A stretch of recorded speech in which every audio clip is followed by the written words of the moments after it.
the sun comes up, the light turns on, and the natural world erupts into a new day. Animals wake in burrows, colonies, and branches to sing the sun's praises and launch into their daily chores. In the Pacific, every day is a migration. From the dark depths, up into the light. From the open sea to sheltered reefs, and back again. Around its many islands, life is a daily struggle to eat, live, and love. In the hours from dawn to dusk. On a calm September night, a few hours before dawn, the Pacific looks placid. But around its many islands, it's all on. Below the surface, white-tip reef sharks are in a frenzy.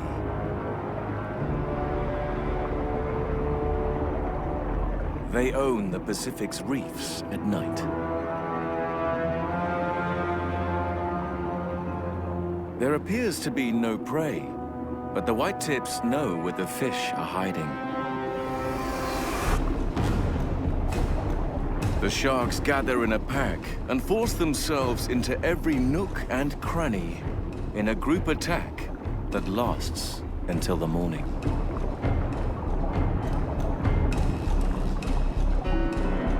But when one catches a fish,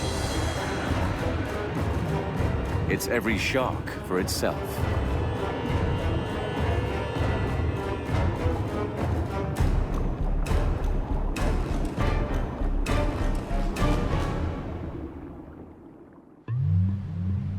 As the night draws to an end over this eastern Pacific reef, so does the attack. The little white-tips have earned their sleep. They don't have to swim to keep water flowing over their gills. So they spend much of the day huddled up in caves for safety. Bigger hunters like tiger sharks now rule the water.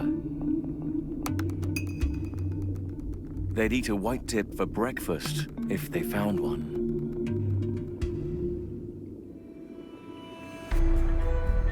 Life in the Pacific centers around the tiny islands of Polynesia and the Indonesian archipelago that separates it from the Indian Ocean. Although the dawn has reached the east, it's still dark at the Pacific's westernmost edge.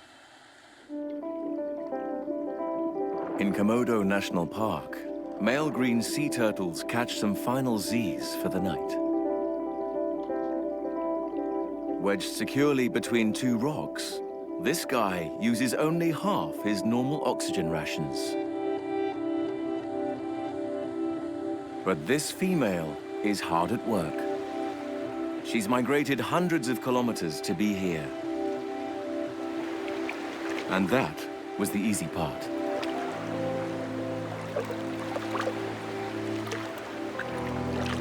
As an air-breathing reptile, she must lay her eggs on land. Otherwise, her babies would not be able to breathe inside their eggs.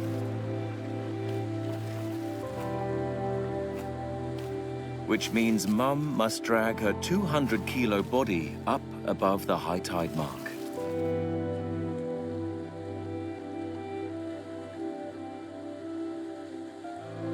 She was born on this beach herself, so as far as she knows, it's a safe place to nest.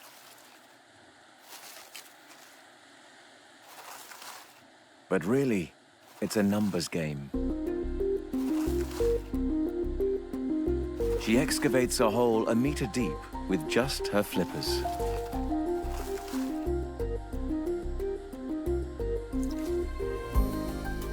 and fills it with around 100 eggs. Only a few of them will survive. Most will fall victim to nest raiders and other predators.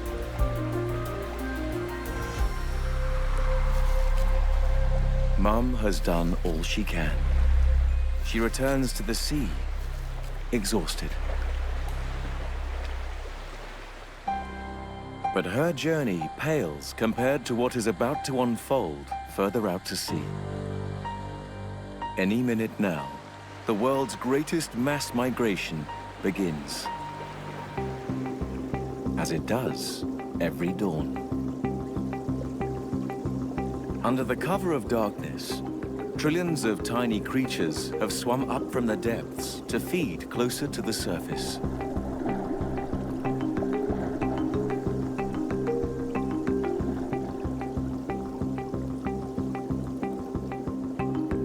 They're zooplankton, a menagerie of baby fish, crustaceans, and simple microscopic animals. Together, they weigh more than all the world's herds of wildebeest, zebra, and caribou. As dawn approaches, they reverse their migration back to the relative safety of deeper, darker water. Any of the little critters caught out after sunrise are sitting ducks.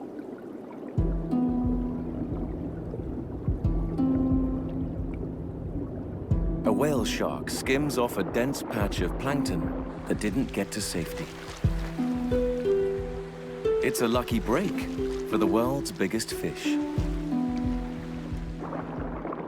Usually, it has to filter thousands of liters of water to extract this much breakfast. It passes the rich plankton soup through its gill slits, where rakers collect its tiny prey. But the giant must eat nearly continuously to fuel its hulking body.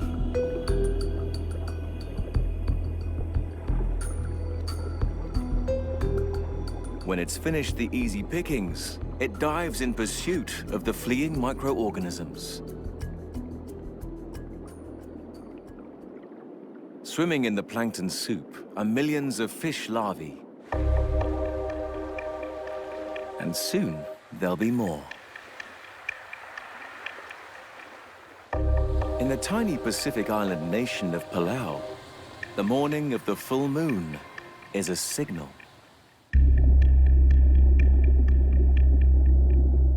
We can't read it, but these red snapper can. The normally solitary reef fish gather in their thousands. They migrate from all corners of the reef to this specific spot and wait.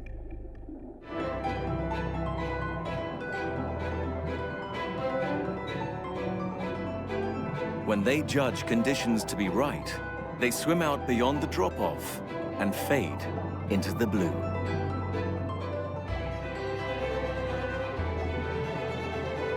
Although a squadron of hungry sharks has no trouble spotting them.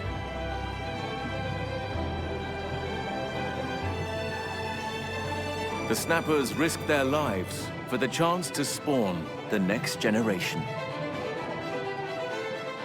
The strongest shove their way to the front of the pack. So when the females release their eggs, they're in the best position to release their sperm. The currents sweep the fertilized eggs away from the drop-off. They'll take their chances in the relative safety of the plankton soup. Many will still die, but some will grow, find reefs of their own, and repeat the cycle.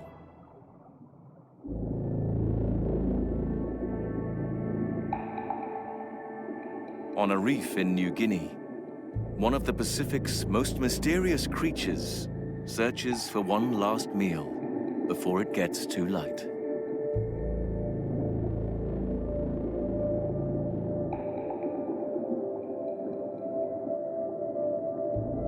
It's a chambered nautilus, a primitive relative of octopus and squid. Sensory rods near its eyes guide it to the smell of carrion.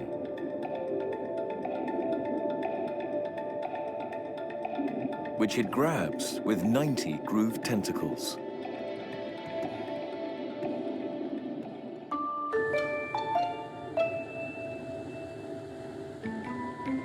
But the rising sun is the signal for the nautilus to disappear.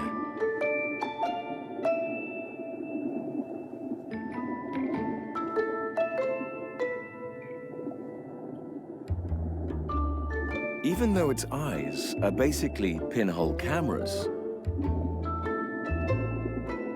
they're good enough to tell it that it's time to hide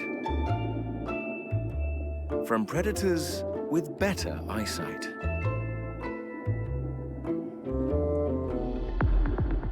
Its shell has many gas-filled buoyancy chambers. The nautilus lives in the first one. The others it can fill with water to sink to safety like a submarine.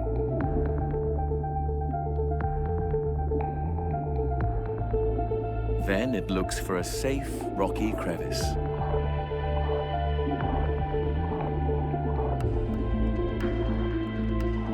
Now it rests, refilling its chambers with gas it extracts from its own blood.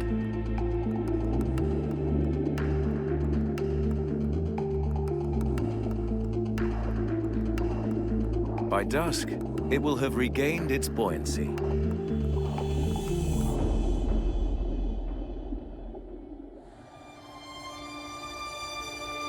In contrast, the nearby reefs of Raja Ampat are now awash with morning sunlight and renewed activity.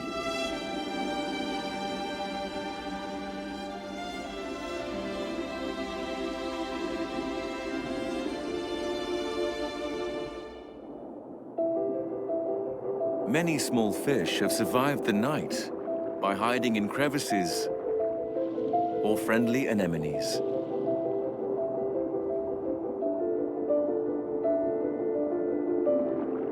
Morning ignites a feeding frenzy.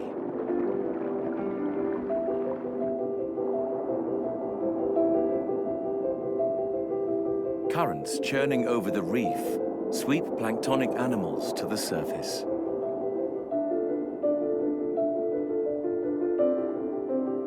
The water is too shallow and the currents too strong for them to descend to safer depths. A whirlwind of baitfish may be chasing plankton caught up in the currents. Or are they trying to shake their own pursuers?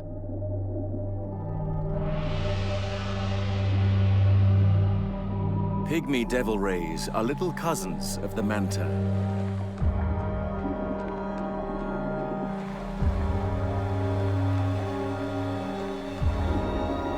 They're plankton eaters too, mostly.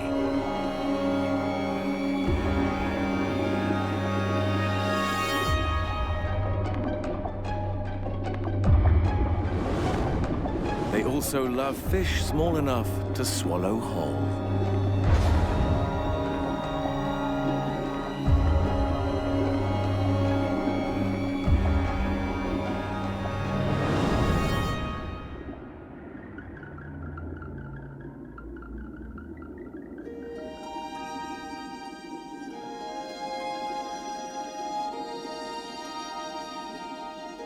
And then, the real thing arrives. Mantas only visit the reefs by day. What they do at night is a mystery.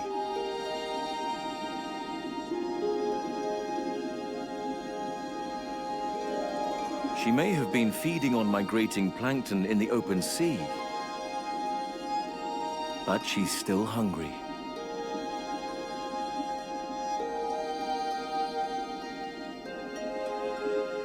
Somersaults keep her where the plankton soup is thickest.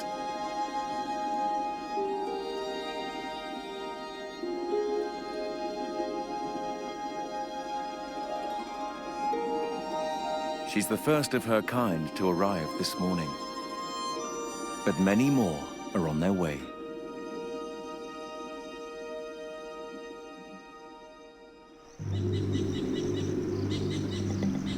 Indonesia's stunning biodiversity isn't limited to its colorful reefs.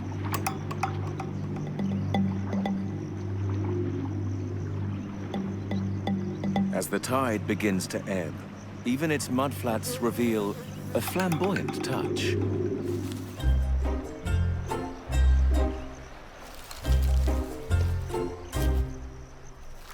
All manner of fiddler crabs emerge from burrows. 8 different species on this mudflat alone. They dance to the beat of 2 different drums. The cycle of day and night, but also the cycle of high tide and low. The morning's low tide is their peak of activity. They breathe much better in air than in water.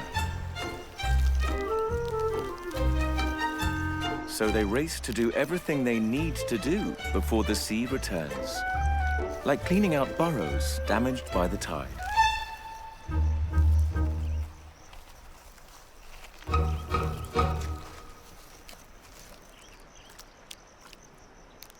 Once the chores are done, it's time to sift delicious, nutritious detritus from the mud.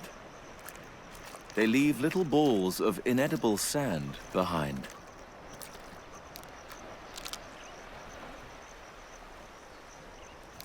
Female fiddlers have a distinct advantage. They have 2 feeding claws.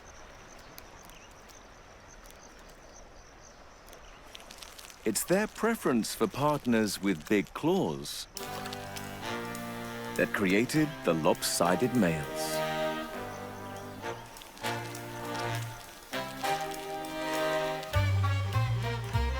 Males spend a lot of energy waving at them from afar, each trying to be the first to wave and get noticed. They may play the fiddle, but the females call the tune.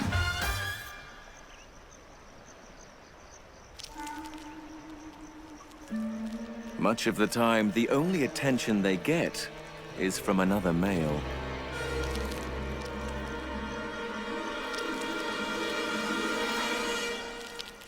If neither backs down, there's only one thing for it.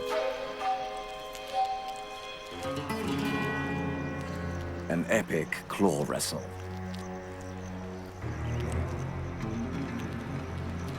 A good burrow is worth fighting over,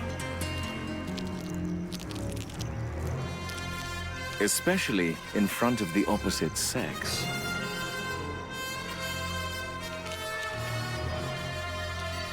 But she seems more interested in food. Sorry, fella. Better luck next tide. If there are easier ways of attracting a mate, the news hasn't reached Amami Island off Japan. Today is the day this little white-spotted pufferfish finishes his magnum opus. He's worked on it solidly for a week.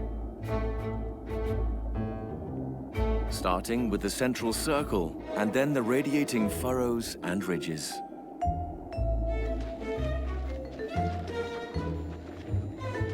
It's meant to put him in a good light.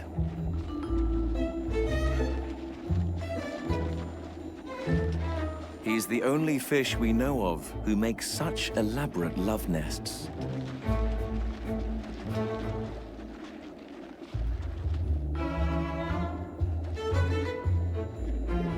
The plan is to impress the pants of a female puffer. He plows one last furrow, using only his fins for tools. And adds a touch of decoration. Who could resist such a beautiful invitation? Hopefully an art lover will discover it soon. Because his creation needs constant maintenance and protection. And what if these Philistine trevally trample it before the reviews are in? It doesn't bear thinking about.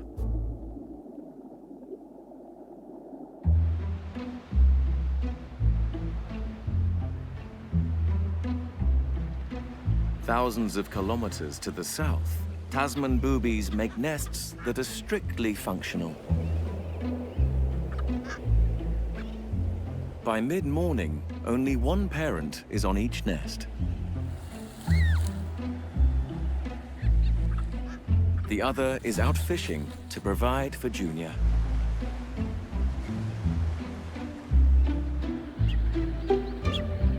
Once eaten to the brink of extinction by sailors, these boobies survive only on isolated islands, like the Kermadecks.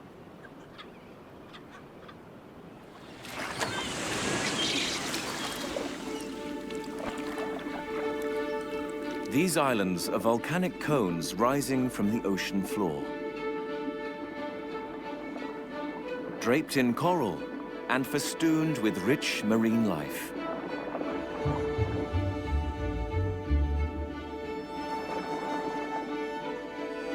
That's what attracts the boobies above, and these massive schools of Galapagos sharks below.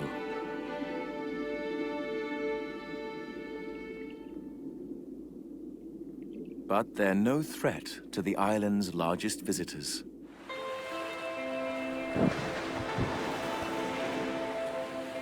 A mother humpback whale and her calf spend the morning playing in a sheltered bay.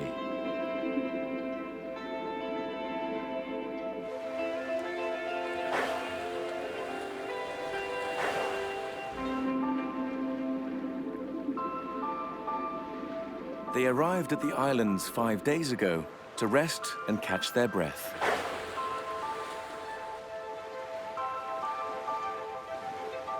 They're 1,000 kilometers into an incredible migration. The mother hasn't eaten since she left Antarctica 3 months ago.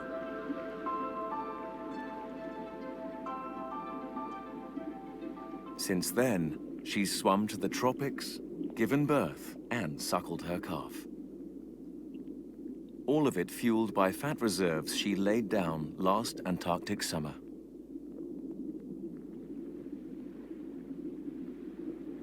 As her calf grows bigger, she grows thinner. And the hardest part of the journey still lies ahead. 5,000 kilometers to go before she feasts again on rich krill in the 24-hour polar days.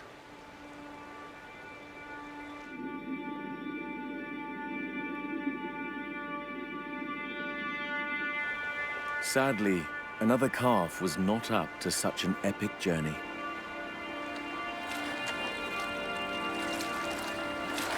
Perhaps this one succumbed to exhaustion.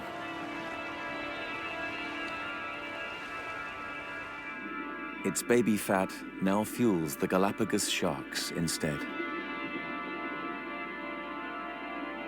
But they couldn't have made those big bites. So what did?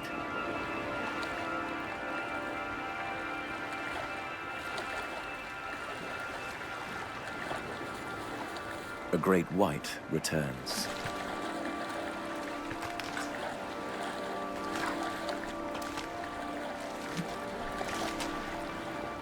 Perhaps she is the killer. Perhaps just another scavenging opportunist.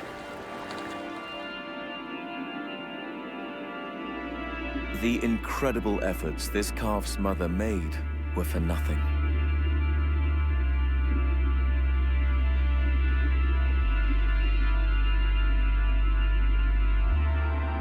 She'll continue her migration alone.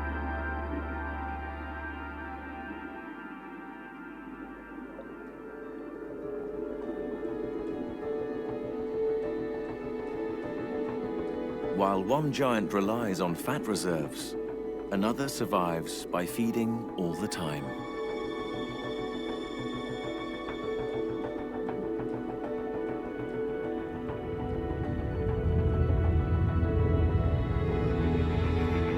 It's midday on the reefs of Raja Ampat, and the mantas are at their busiest.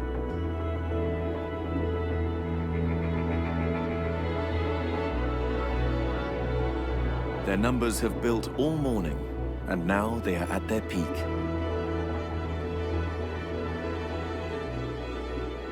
The reason for their gathering, like so much about mantas, remains mysterious.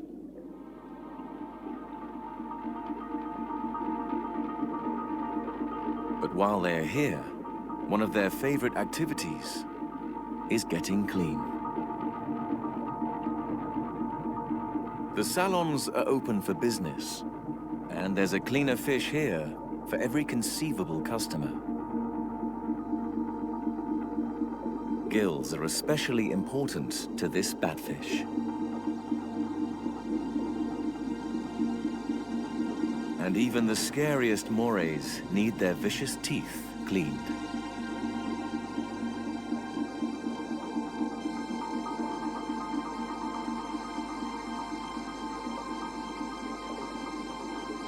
Not to mention the messy eaters, like this reef-munching hawksbill turtle. Mantas are now queuing up at the cleaning stations for a good once-over. This male solicits the services of fish that specialize in parasite and dead skin removal. He hovers in the current, exposing the parts of him most in need of cleaning. His wings, gills, and mouth.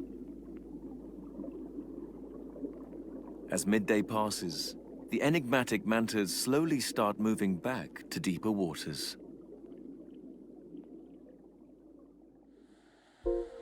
In Palau, the midday sun also signals a turning point.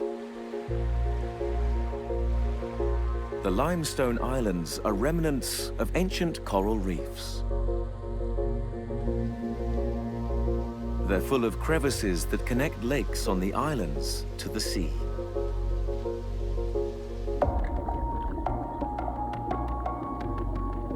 Golden jellies trapped in this lake for thousands of generations have evolved a unique behavior.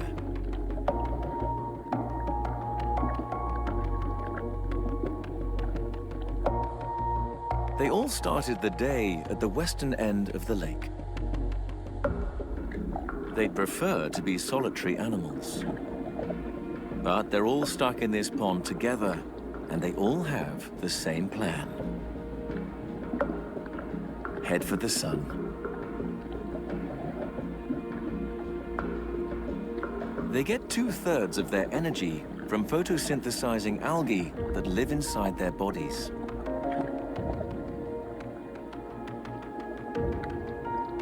The jellies rotate to expose them evenly to the sun. In return, the algae inject food straight into their host's tissue.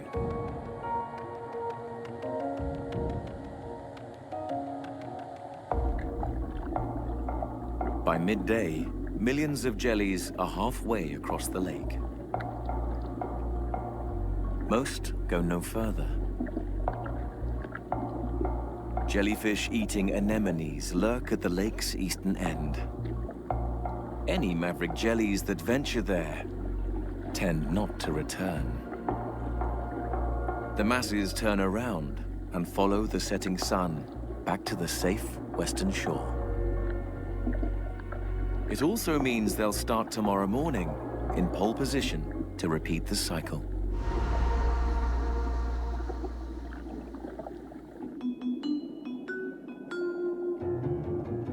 Off Japan, the pufferfish's mind is firmly set on repeating the cycle of life.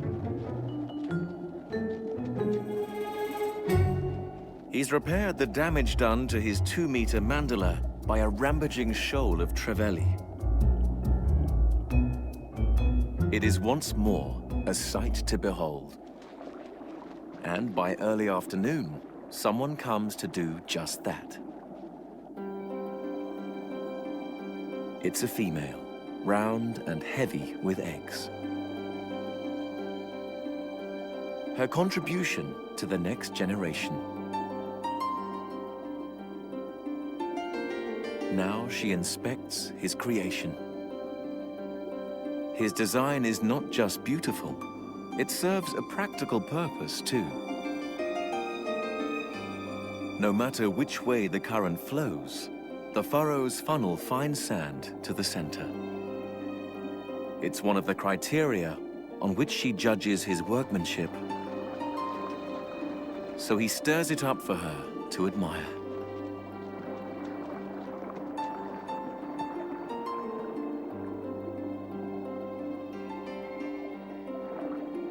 She approves.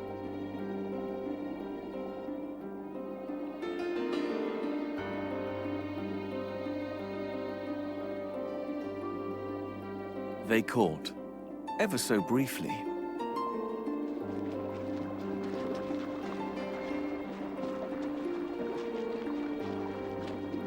And as soon as she lays her eggs in the bullseye, her part is done.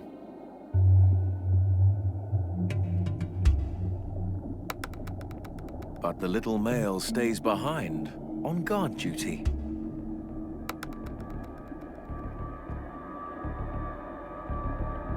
Egg thieves lurk all around.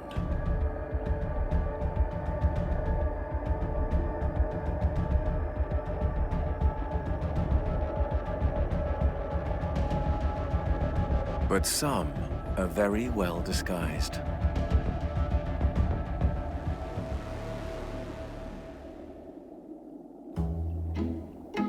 While Dad is dealing with one set of intruders,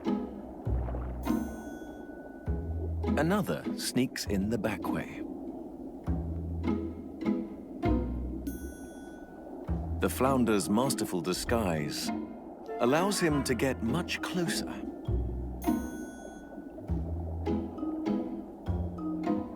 Nearly at the inner sanctum. Not likely. Puffer Dad has intruder detecting superpowers. He thwarts his nemesis. Again. And again.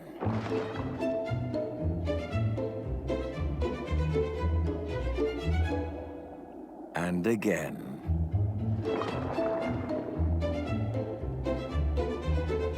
Like a true supervillain, the flounder always comes back for more. And Puffer Dad always comes to the rescue. The poor guy has 6 more days of this until his eggs hatch.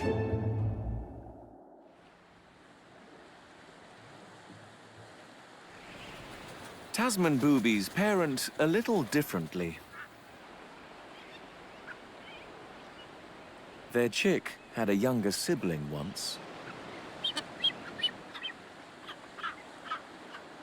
The firstborn pushed it out of the nest. It's now feeding the fishes at the bottom of the cliff. Mum and Dad don't interfere in sibling rivalries.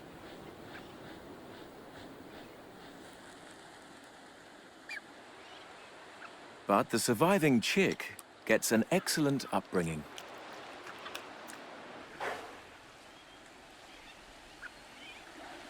In the bay below, the humpbacks are having an afternoon get-together.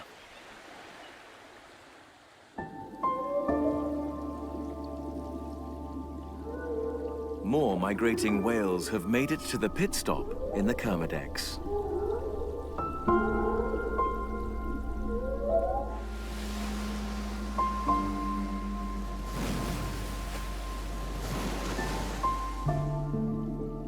For the males, it's a chance to share a song.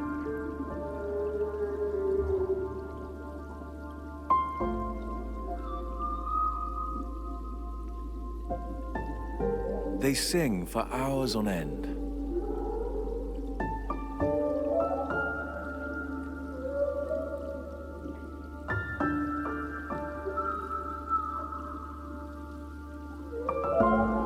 They learn new verses from each other and carry them home.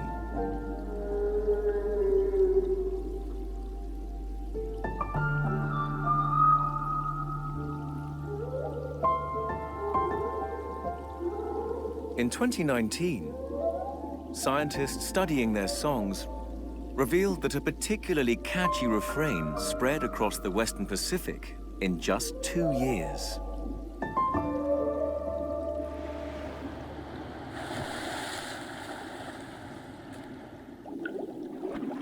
After 5 days resting and socializing, the humpback mother and her calf are ready to continue their journey.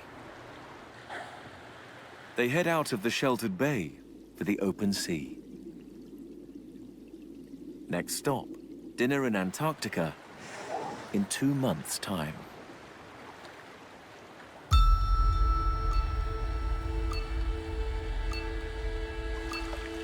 Although Komodo dragons are capable swimmers too, they're homebodies rather than explorers. They have everything they need on their tropical islands in Komodo National Park. The 3-meter-long adults have spent the middle of the day lying in the shade, trying to stay cool. By afternoon, they're ready to hit the beaches.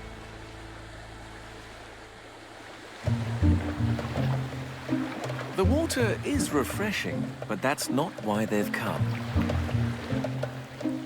They're looking for food, tasting the air for it. Prey can be scarce in the dry season. But you never know what random offering the sea will wash up.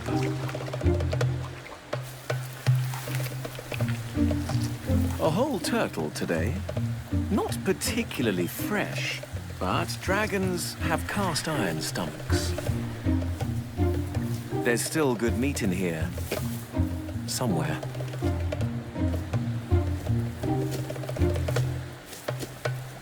But why is it so hard to get the last bits out of the bottom of the packet?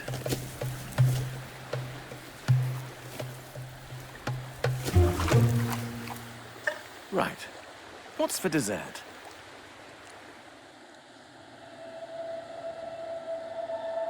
Not everyone gets a free meal from the ocean.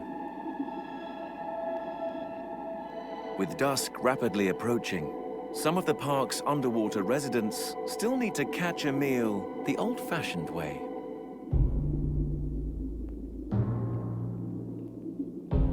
Unfortunately, frogfish are not fast movers.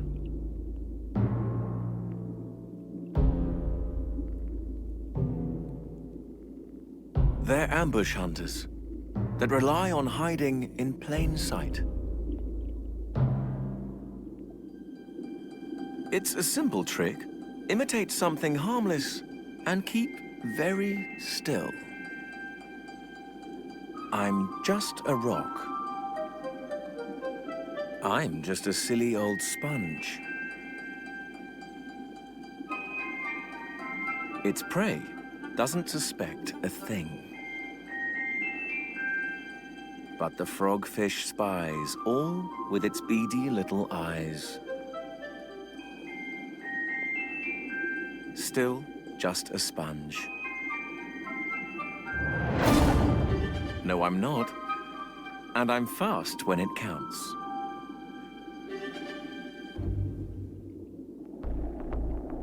It's last orders too for the Cuttlefish. Super smart relatives of the nautilus.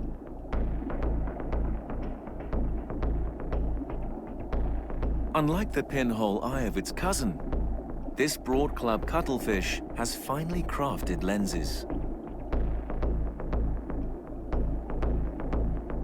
It also has polarized vision and high-tech W-shaped pupils that improve contrast.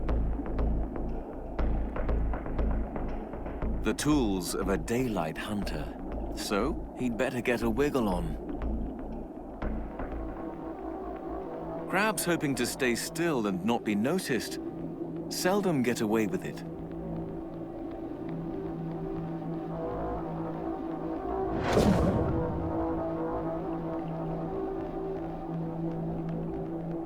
But sometimes, the cuttlefish just seems to enjoy messing with its victims. Instead of sneaking up, it strobes.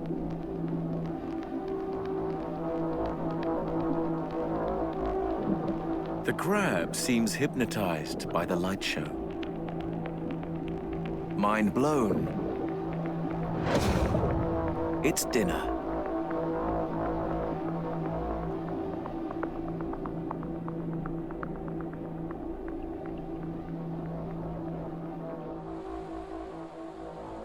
As the sun starts its final descent, the underwater world is the first place to get dark. The fading light is the cue for creatures that rely on eyesight to hunt or evade detection to wind up their day. But the nightlife is getting an early start.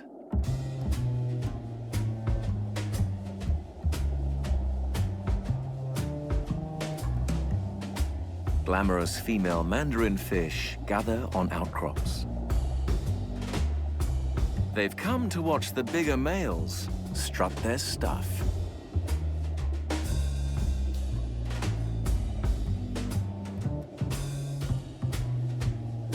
Not one, but two suitors fancy their chances. That's going to cause trouble. Fins up, they try intimidation first.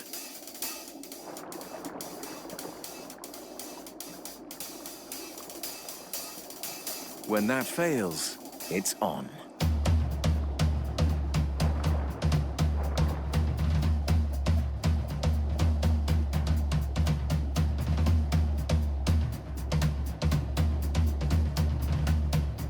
The loser signals submission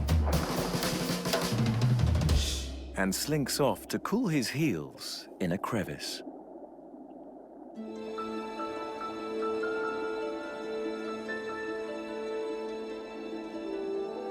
The winner gets his dance partner.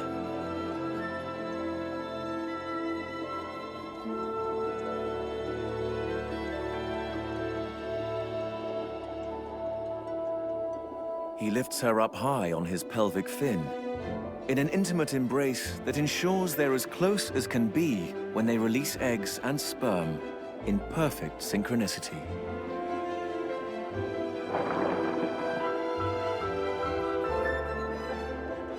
By doing it at sunset, they've avoided the sight hunters that dominate the reef by day, and given their offspring the best chance to join the plankton soup.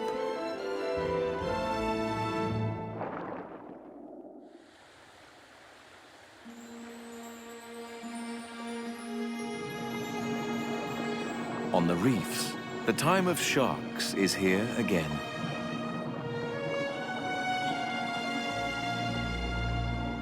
Wobbegongs start looking for good spots to lay an evening ambush.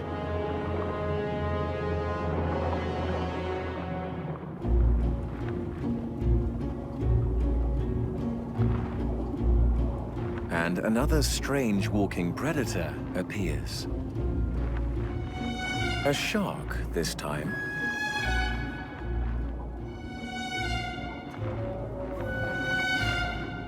They look primitive, but scientists think that walking sharks are the most recently evolved sharks of all.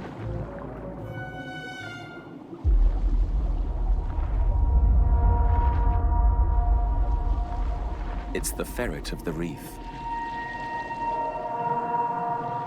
Sniffing out every nook and cranny of the complex obstacle course.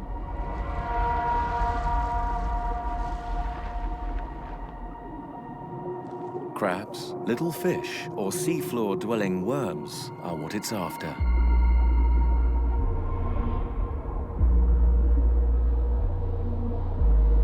There's no escaping its electroreceptors and keen sense of smell. Not even by hiding in the sand.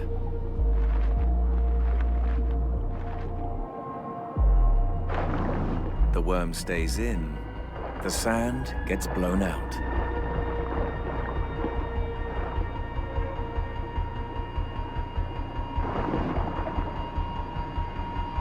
And on to the next meal it goes.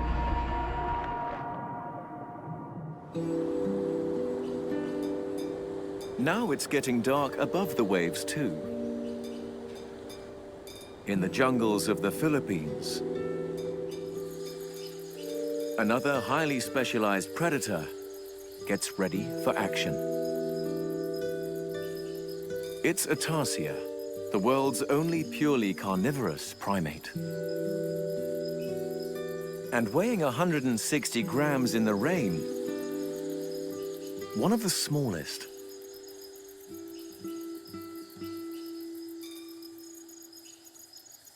It waits for nightfall, when its prey is most active, which is why it has these huge forward-facing eyes, each one bigger than its brain.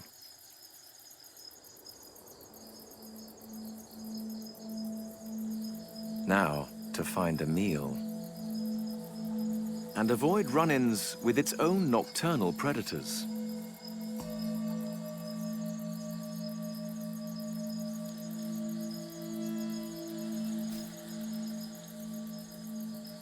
The tarsier frequently pauses, silently watching and listening for prey.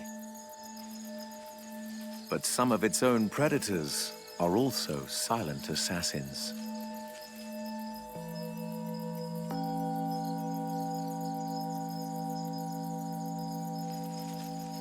A mangrove snake is big enough to be a threat. But the owl-eyed tarsier quickly spots the danger.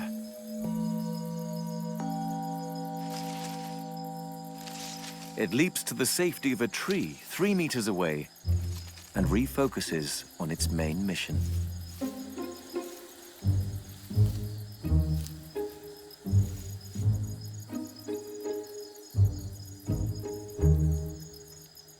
The tarsier hears its prey with ears just as supercharged as its eyes. They swivel independently to pinpoint its location. There it is. Food. Oblivious food. Now the eyes acquire their target.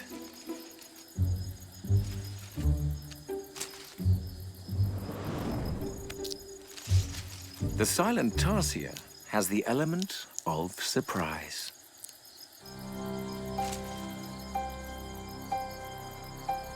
It'll continue its acrobatic rampage until the sun returns.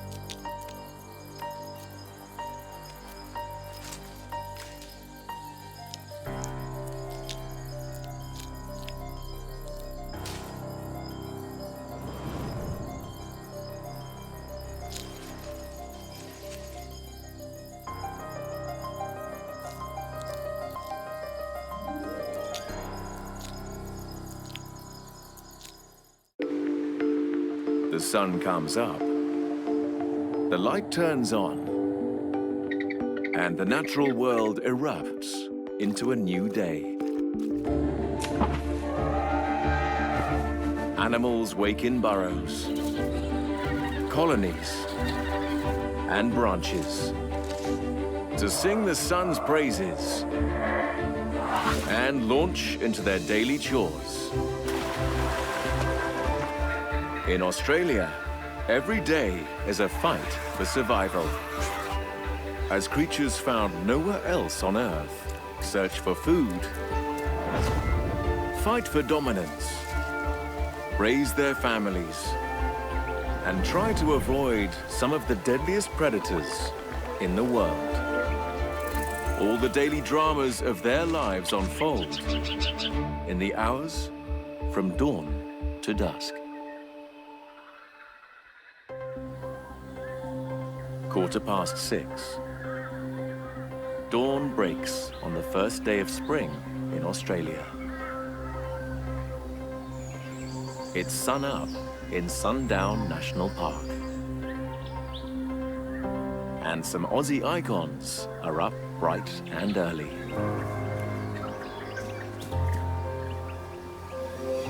In fact, they haven't been to bed yet.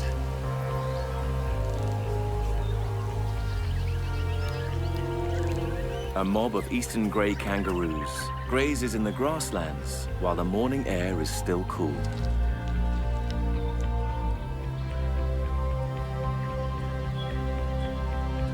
The alpha male is busy keeping his eye on potential mates, while a couple of young bucks try to prove themselves, and the mothers care for their young. This pastoral gathering has a purpose. Life in the mob provides extra security from predators, which means this mother can focus her attention on some much-needed spring cleaning. Her pouch started as a nursery, but 9 months on, it's more like a teenager's bedroom. It's a convenient place for her daughter to crash and watch what the adults are up to.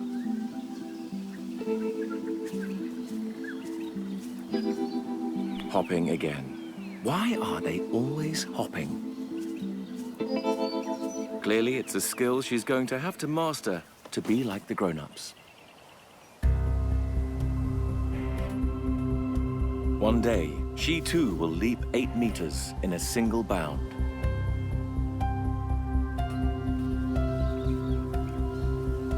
Jump almost 2 meters high. And reach speeds of up to 64 kilometers per hour.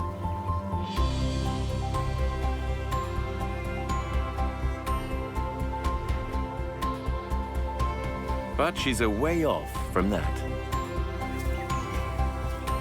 Better get in some practice before the day gets too hot.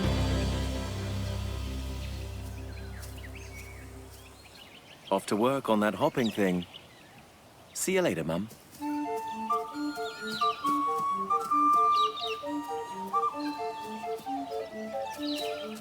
It comes pretty naturally. And it sure is fun.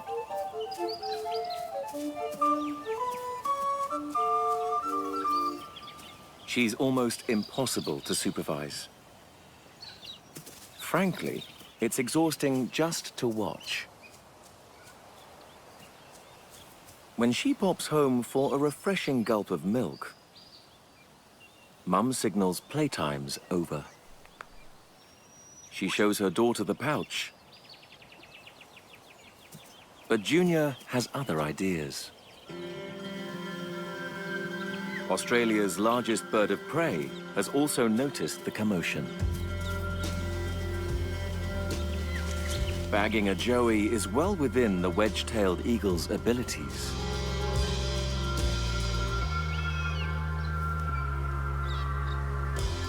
Suddenly, the rebellious teenager is not feeling quite so adventuresome.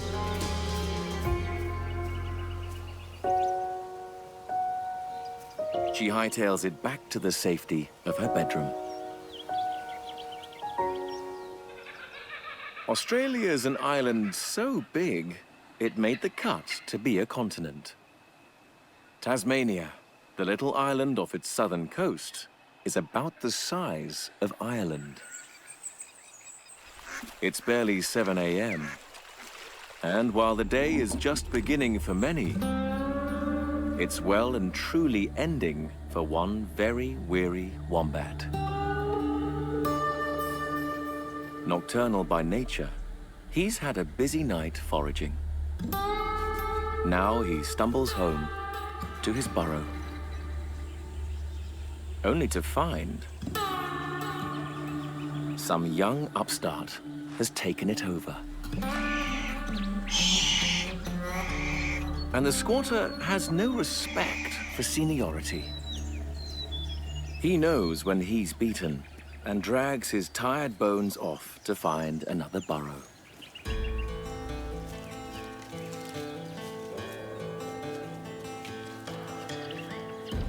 Good thing he has several of them.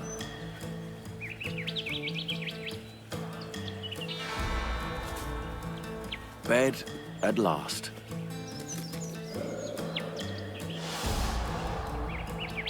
Oh, not again.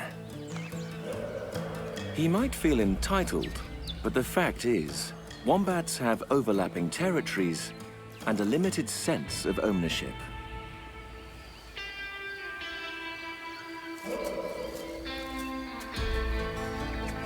So when it comes to finding a bunk, it's first come, first served.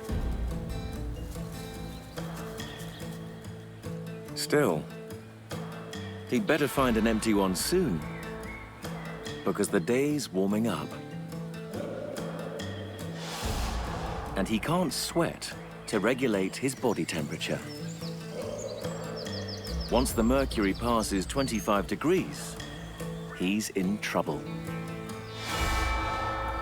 Maybe this one's available. Only one way to find out.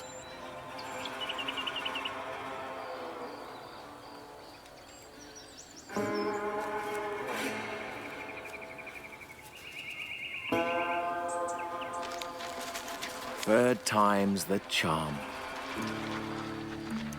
At last, a guy can get some shut-eye.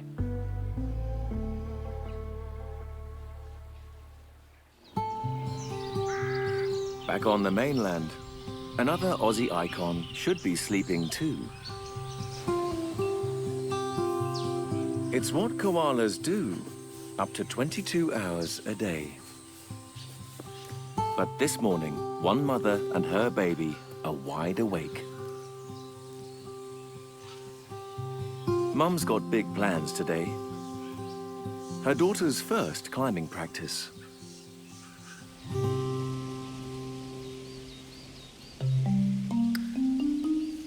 She demonstrates some advanced techniques. Her daughter will spend 98% of her life in the treetops. So learning to climb is essential. Mum finds the ideal branch for today's lesson, something suitable for a beginner. More than 30 meters high.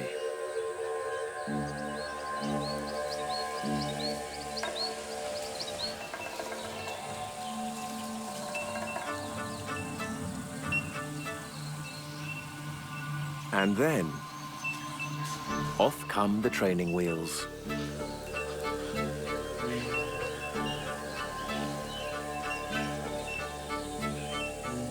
She's going to have to figure it out on her own.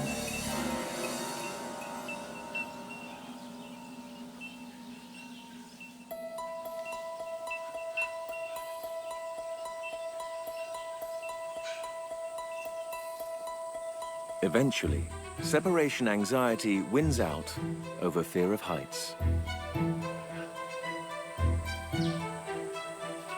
But the little one's first mistake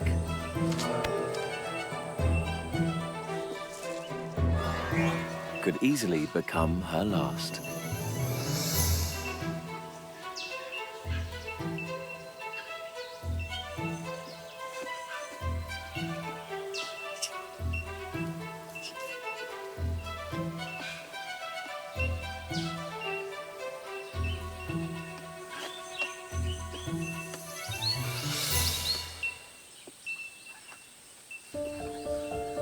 She's a natural.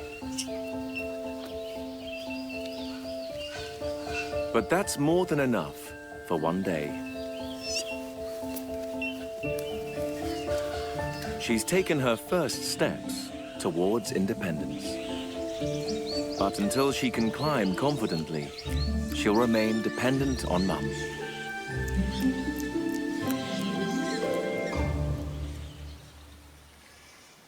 Confidence is something the supreme lyrebird has in spades. It's barely 10 a.m. and this cocky fella is building himself a stage. He's got a spring in his step. 'Cause spring is breeding time. But if he's going to pull any birds around here, they're going to want to see him bend over and shake his tail feather.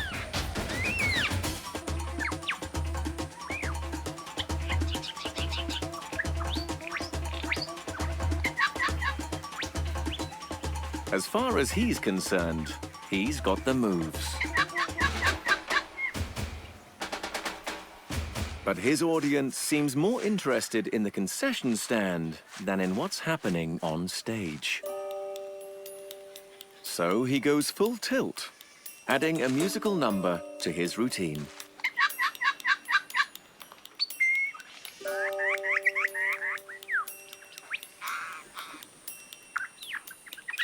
A gifted mimic, he throws in every sound he can remember. He can do the kookaburra, the blackbird, and the cockatoo. And from the sound of it, R2-D2. It's a crazy medley, but it seems to be working. He's got her attention. So he throws in even more notes.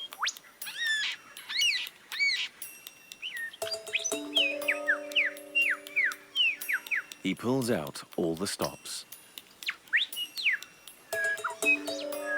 Because, in theory, the more complex his melody, the more irresistible he is.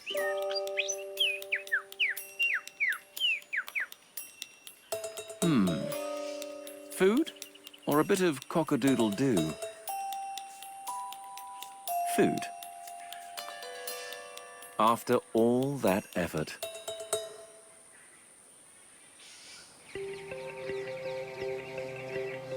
The first day of spring adds a little bounce to everyone's step. In Sundown National Park, male eastern greys are keeping an eye out for females, keen for a fling. This strapping young buck's got his eye on the little Joey's mother. She's become receptive, and if he sticks close, perhaps he'll get lucky before lunch. Better remind the girls what a stud he is.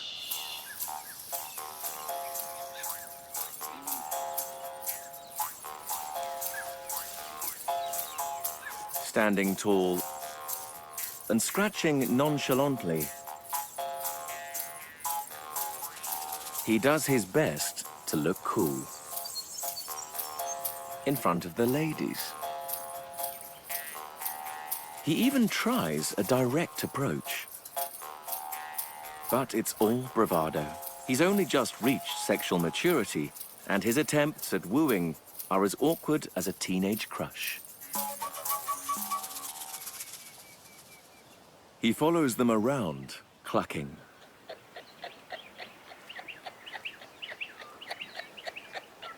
The kangaroo version of a pickup line.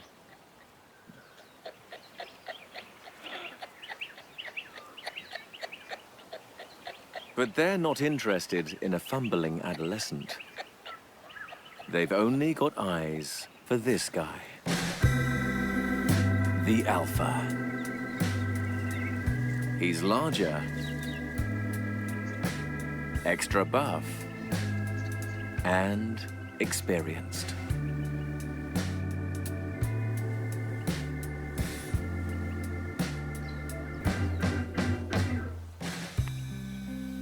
But the young buck's not ready to take on the mob heartthrob yet. Instead, he challenges one of his peers, preparing for the day he'll be ready to take on the alpha. This one's more his size.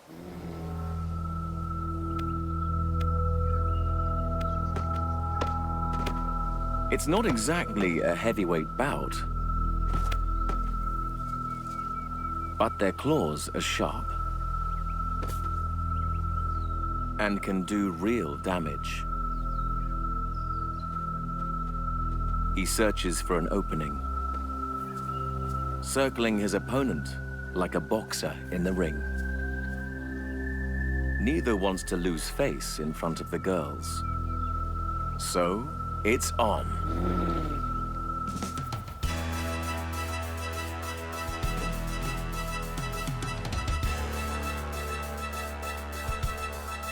And it's not a clean fight.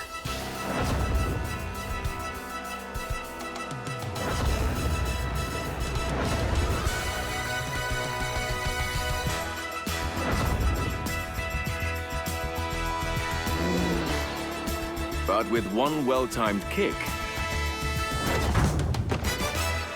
the young buck seals his victory. For now, all he's won are bragging rights. But next year, the alpha had better watch out.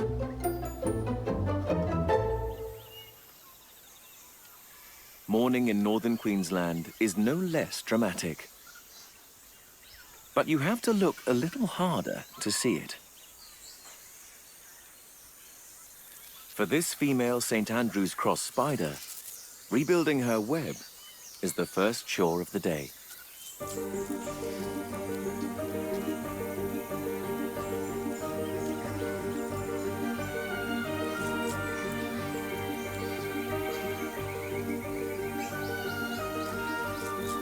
Once that's out of the way, she's set for a day of meal deliveries.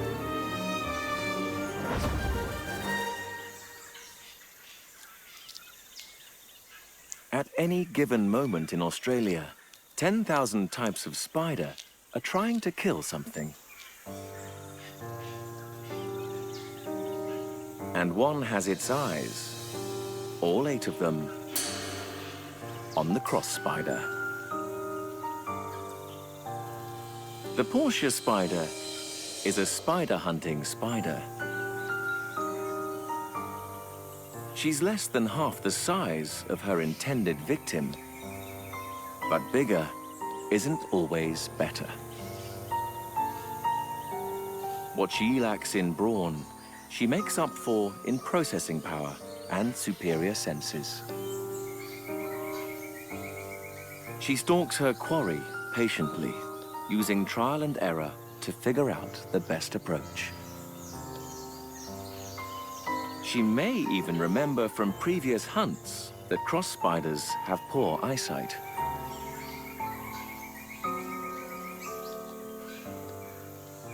Her brain is only the size of a sesame seed, but among spiders, she's a genius.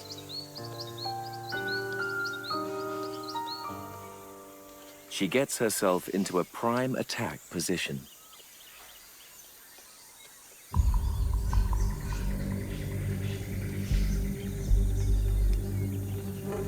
Finally, the cross spider wakes up to the danger and deploys countermeasures.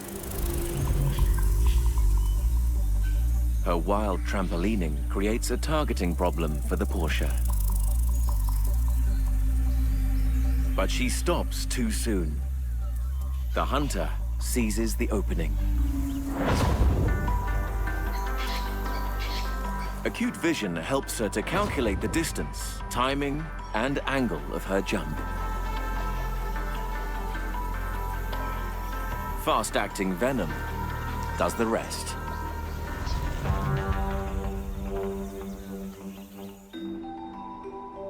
By noon, it's too hot for many creatures. And it's time to escape the sun. Even on the first day of spring, the red center simmers at 30 degrees. But there's one group of Aussies who bask in this heat.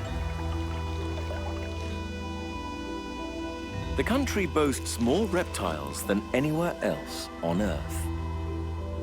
After a morning's sunbathing, some of these cold-blooded creatures are ready for lunch. a jagged collection of spikes and pikes heads out into the open without fear. Not many predators can swallow a thorny devil, if they can even see through its desert camouflage. Scary as it looks, this devil eats nothing but ants. All it needs to do is find their trail, hover unobtrusively, and pick off an occasional victim.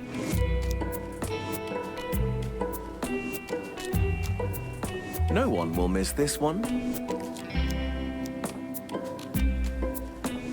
Or this one. Or 1,000 more.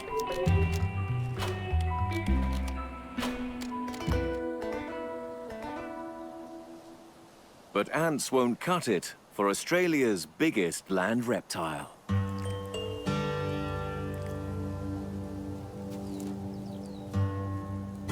A perentie, the outback's lizard king. At over 2.5 meters long, he's a big guy with a big appetite. But out here, square meals are few and far between. Satisfying his hunger is going to be a challenge. He finds a few snack-sized bites. But his hunger is bigger than that. It's kangaroo-sized.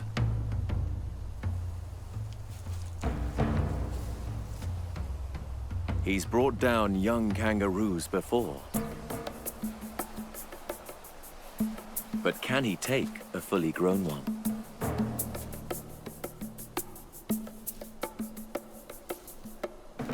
Maybe that one, with the baby on board. That could slow her down and give him the edge he needs.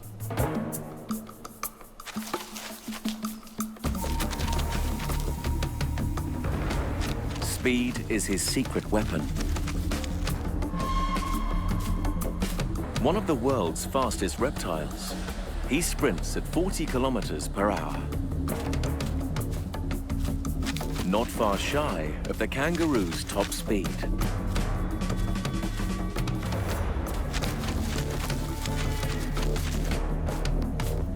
But he doesn't have the endurance.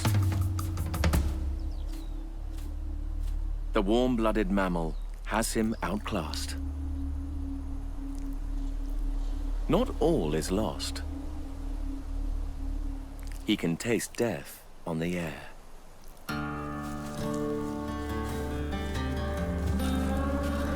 This one won't be running away. It's not quite as fresh, but he's not about to pass up a free lunch. He's got his kangaroo. That's all that matters.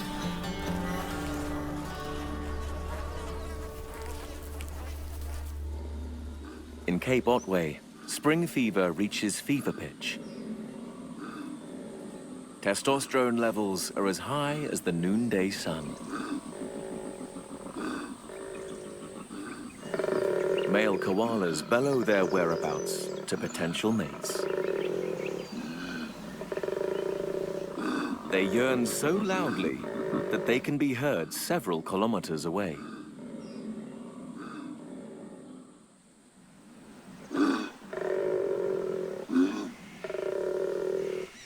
Females will come to investigate eventually.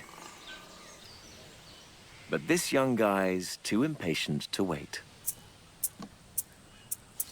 His eyesight's not great, but he has a fine nose for the ladies.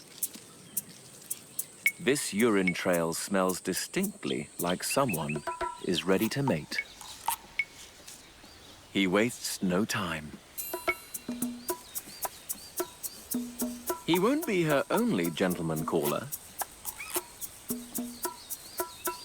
But in his haste, he makes a bad mistake.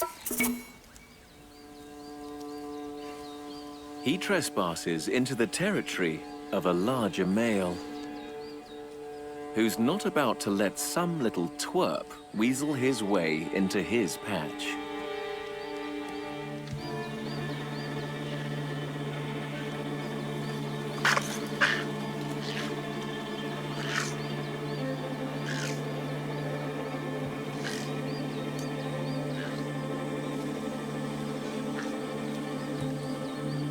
With nowhere to go, and his pursuer hot on his heels, he's trapped.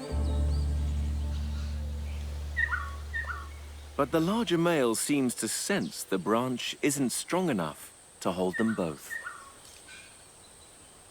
This is a conundrum.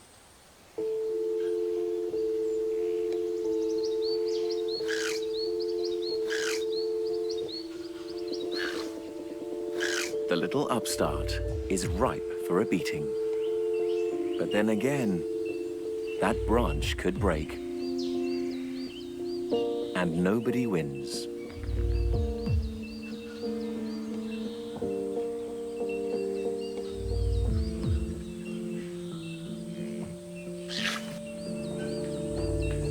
It's not worth it. There's a fertile female nearby. That's what's important.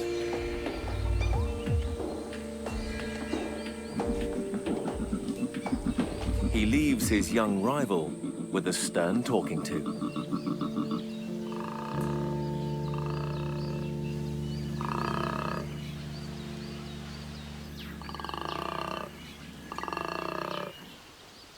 And heads off in search of his potential mate,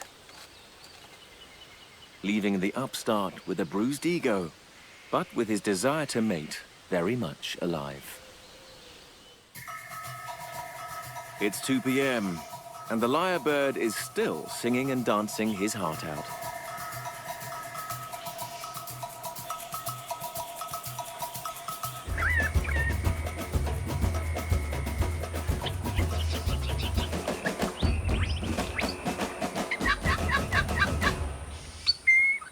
He's finally got a female to pay attention to his performance.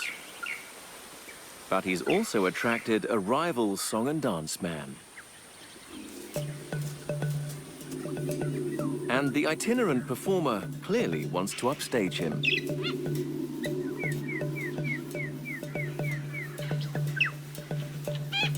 For the female, this show just got a whole lot more interesting.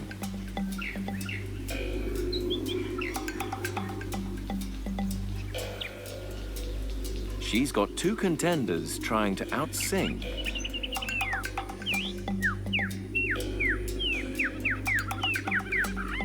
and outdance each other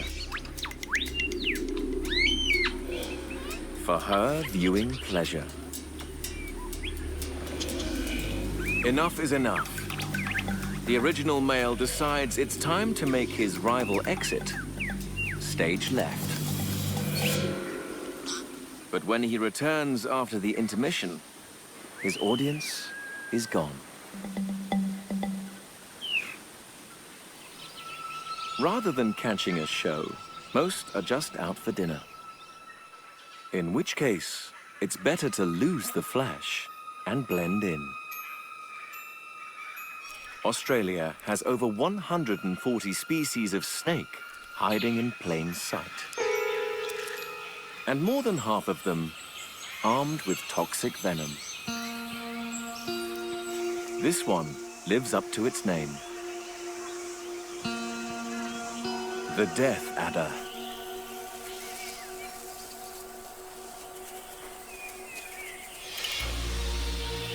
He's a lethal ambush hunter.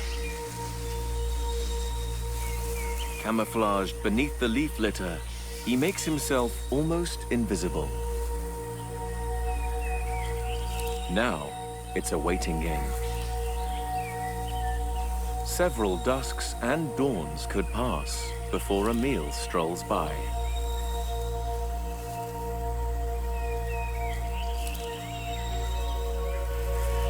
But today, luck is on his side. A mouse is foraging, unaware it's walking into a trap.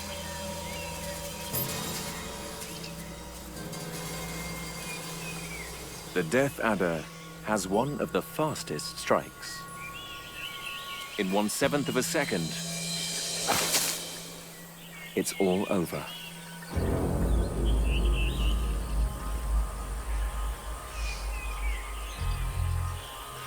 He waits for his meal to die before he swallows. It doesn't take long.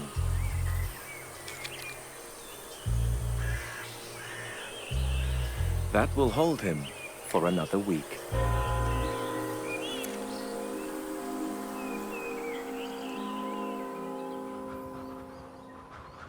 As the afternoon begins to cool down, the grey roo mob returns to the grasslands to graze. Mum thinks it's time to wash her baby before bed. But all her daughter wants to do is that hopping thing again. In a couple of months, she'll outgrow her pouch and move out for good, freeing up the nursery for a new baby.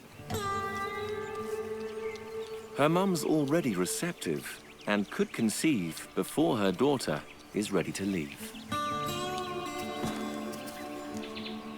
With both the young buck and the alpha checking her out, it's a real possibility.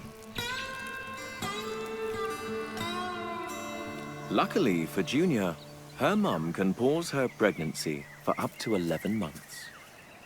So for now, the only thing the little Joey needs to worry about is hopping. In Cape Otway, finding a mate is a more pressing issue.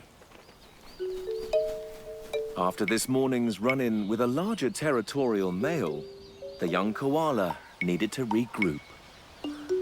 So he spent the rest of the day doing what koalas do best: eating, sleeping, eating, sleeping, and eating. Finally, he's ready to continue his search for a mate. He catches the seductive scent of another female. It's the mother with the novice climber. He can barely contain his excitement. Normally, he's slow-moving. But with the right motivation, he can really cover some ground.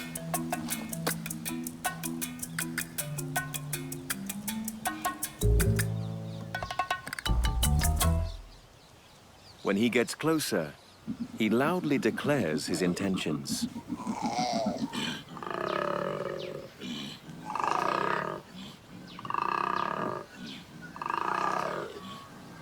But she's not interested.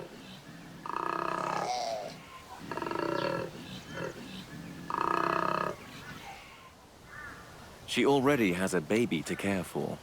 She's not looking to add a man-child. But the young male doesn't seem to have gotten the message. He just won't let up. And his frisky antics spook her daughter.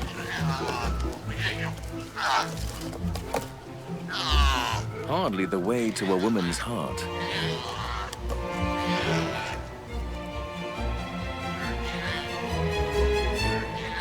She gives him a final, unequivocal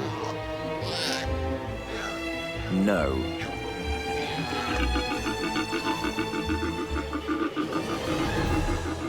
And he resorts to throwing a tantrum.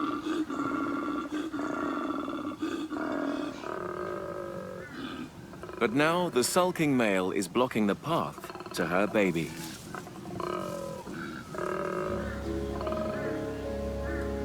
And he's not budging.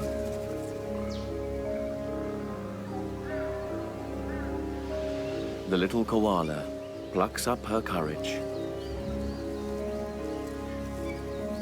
It's time to put this morning's climbing lesson into practice.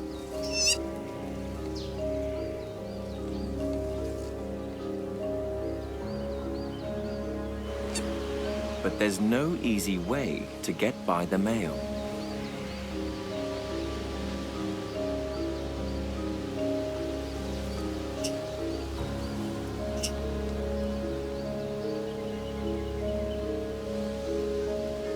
She's desperate for the warmth and comfort of her mother. But the only way to her is over him.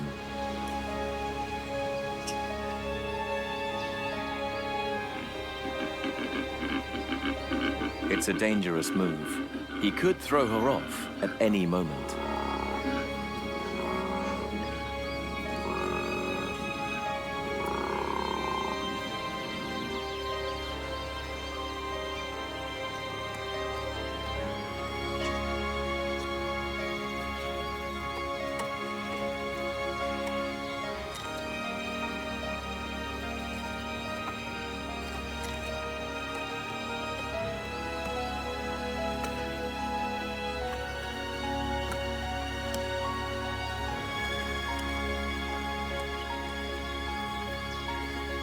Reunited at last.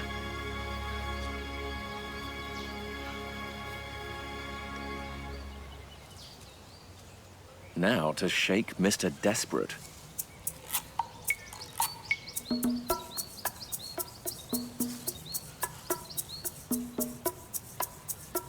After all the drama, there's only one thing left to do. Sleep. Across the water in Tasmania, the day is just beginning for a very different marsupial. An hour before dusk, a young Tasmanian devil wakes up, craving meat.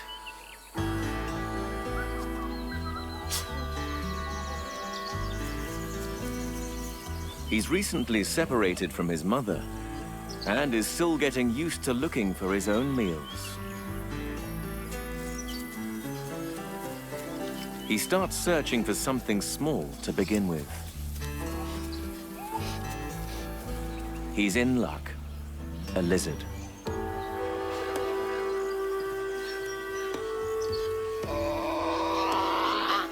The reptile dives for cover, but this little devil has sharp claws, perfect for digging.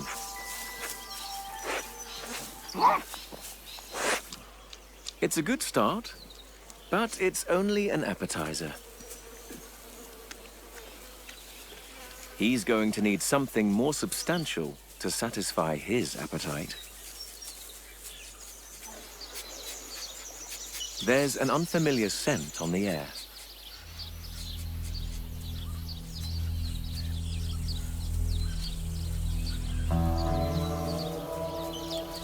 It's an echidna, a curious egg-laying mammal, one of the monotremes, a very exclusive club with only 5 members. It would make a decent meal for the young devil.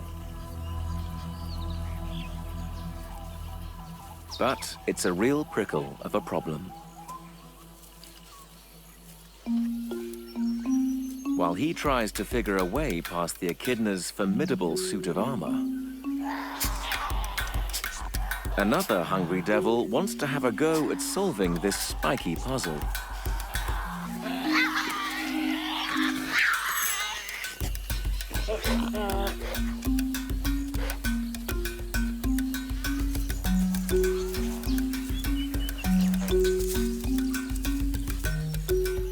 Neither one can work out how to eat this difficult dish.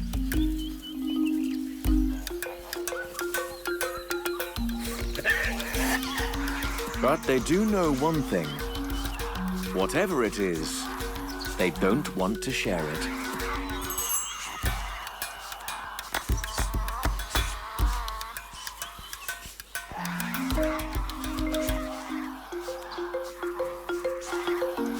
The young devil sees the newcomer off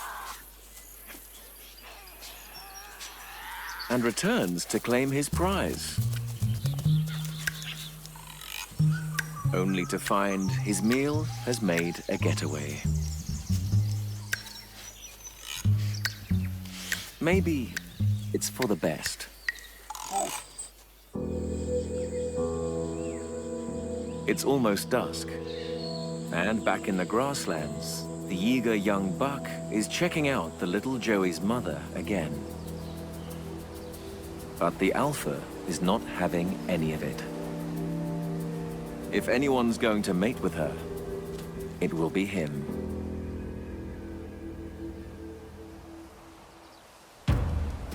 Time to put the kibosh on the young buck's aspirations. His menacing presence is enough to make the youngster submit. Just to be sure everyone's clear who's in charge, he spreads his scent on everything in sight, including, unintentionally, his intended.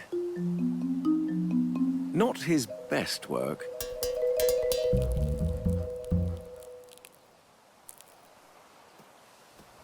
The alpha rarely needs to fight. But today, he's got a challenger. Another male looking to take his place, who's brazenly scratching and posturing right in front of him. An insult which he can't ignore.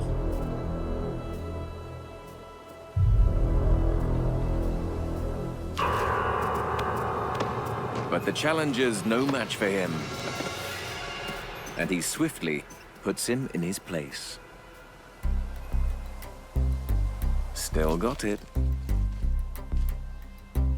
Maybe that will make up for his little mishap with the female. Only one way to find out. She accepts his advances. And he makes the most of the opportunity. But then she seems to have second thoughts.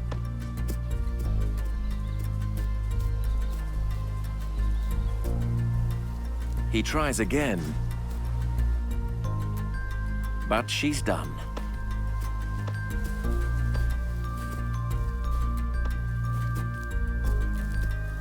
It's not ideal, but with a bit of luck, he's done enough to make sure the next Joey is his.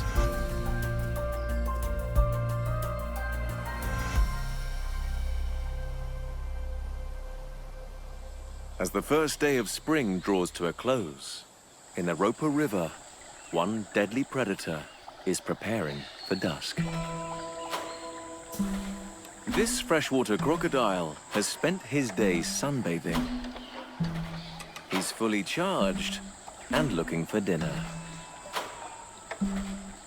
He's not the only one getting ready for the sun to set.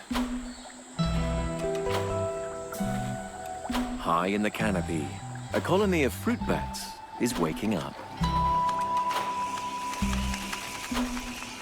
As they take to the air, the croc watches from below with hungry eyes. But a bat seems like an impossible choice of meal for the wingless reptile. It would be, if it wasn't for one thing. It's been a long, hot day, and the fruit bats are thirsty. Skimming over the surface of the river, they collect water on their fur to lick off back at the roost.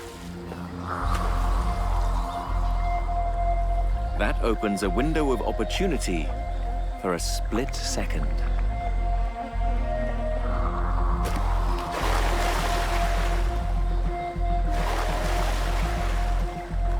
But catching one in flight isn't a sure bet. It requires expert timing, an explosive burst of speed, and a little luck.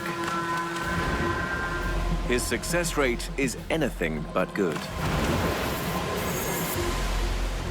But with hundreds of chances, it doesn't have to be. It's only a matter of time.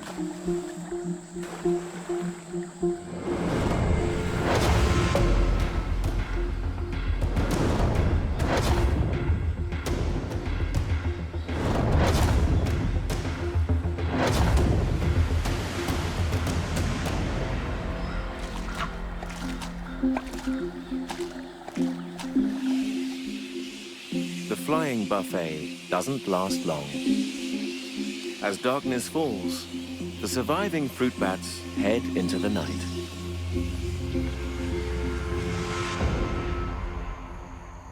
In Tasmania, the young devil is still searching for his main course. A demonic ruckus catches his attention. It's the sound of a feeding frenzy. His fellow devils have hit the jackpot. They're scavenging loners most of the time, but a whole wallaby carcass is too much for one to defend. The young devil hangs back.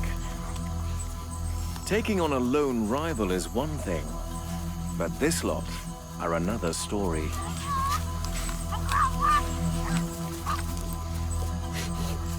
These gatherings are notoriously violent affairs.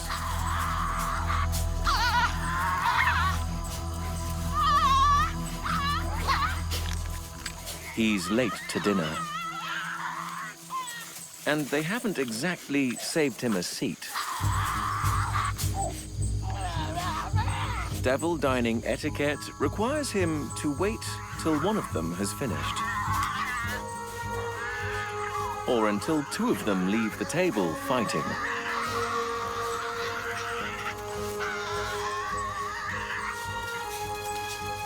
And he's in.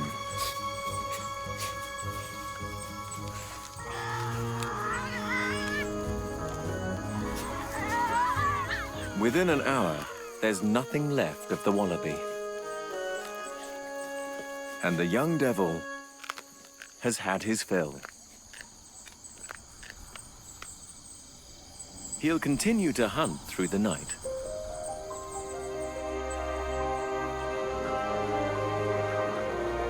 And when the sun rises, the young devil settles into his bed. And the daily rhythms of life in Australia begin again.